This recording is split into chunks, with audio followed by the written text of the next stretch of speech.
Hey guys, my name is Stephen Tammin, and today I'm going to be talking about the interface for Zoom. And so Zoom is a video conferencing software, like you can see, and currently the people in this conference are me on my computer, and so you can see, hi, this is me with my tablet webcam, and then over here to the left we have with my phone pointing at the ceiling. And so today I'm just going to talk about the basic stuff you can do in a Zoom meeting and some of the features that are specific to the phone version as well. I'm not actually going to record my phone screen, but I'll just talk about some of the things peculiar to Zoom on the phone. So first off, just basic stuff. So down here in the bottom left, you can see that we have a microphone, which we can mute and unmute. And then we have the video, which if I cut out like that, then you can start and stop video, mute and unmute. So that's pretty basic stuff. You could also invite people to the meeting. And when you invite someone, the most basic way to do it is to send them a link, which has the Zoom meeting ID in the URL. And so something else we do in Zoom is we can share our screen.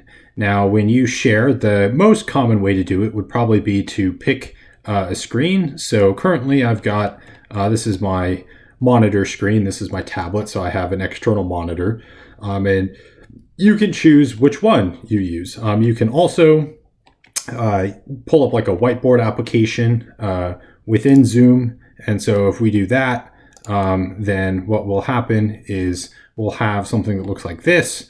And so you can draw on the whiteboard or, stamp, add things, add text.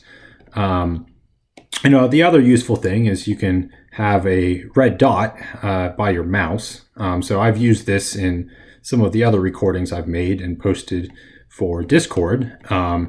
You get the idea. So there's stuff you can do when you annotate, and then we can X out of that. Of course, when you share your screen, something else you can do if you have an application that makes sound, you can share your audio as well. And then there's other stuff you can do here, but the main thing that you'll probably do is just open up the share screen menu. So like right here, and then share either your screen. If you only have one screen, it's easy. If you have two, then just make sure you're sharing the right one, either your primary device or your external monitor. And then you can just hit share. And to stop sharing, so let's say I'm sharing this, you can press stop share. It's not that hard. So the Zoom meetings can have a chat, and the chat box is for everyone in the meeting. So this isn't so important when you don't have so many people, but as more and more people are in the meeting, maybe someone has their mic muted, they want to ask a question or whatever, you have a chat for each meeting. You can record meetings. For the most part, I think we probably won't in our wider group meeting. But, if you have, you want to record you and your friends talking or whatever, you can record the audio to the computer. And I think that's a good bit of the basics. Over here in the top right, you can change the view settings. So this is the default. This is called speaker view. I have my phone muted right now, but whoever's talking, their face will show up here. And the other one's called gallery view, which is everyone shows up regardless of who's talking. And if you have not a lot of people, this is probably the one I would go with. And if you have lots of people, then I'd probably go with this one. You can also exit full screen, which it does what it sounds like. And I think that's the basic stuff. The most important things are probably the mute, unmute, start video, stop video, and then the sharing the screen portion.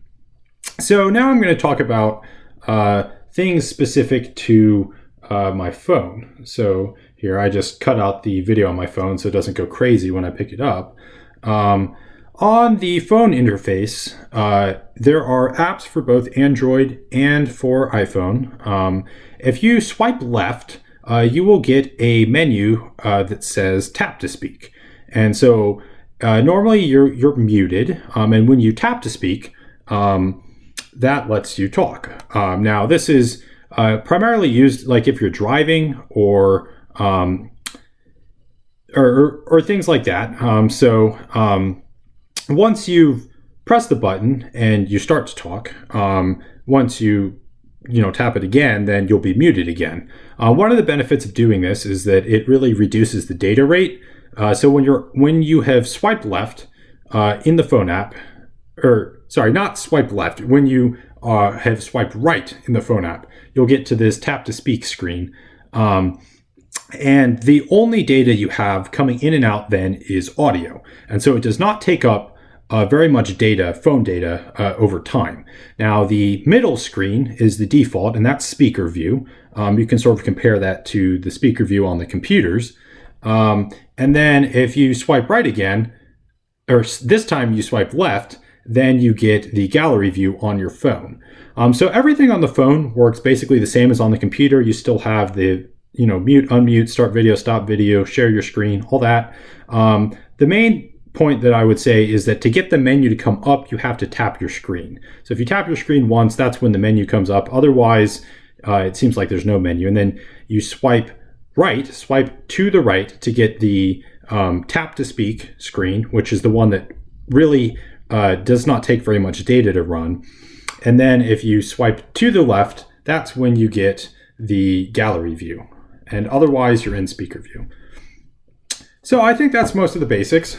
Zoom is pretty simple to use. Once you've used it a couple times, you can mostly just figure out what it is you want to do, just like look around the menu. But other than that, I think I've hit all the big things. And so I'll cut it off here.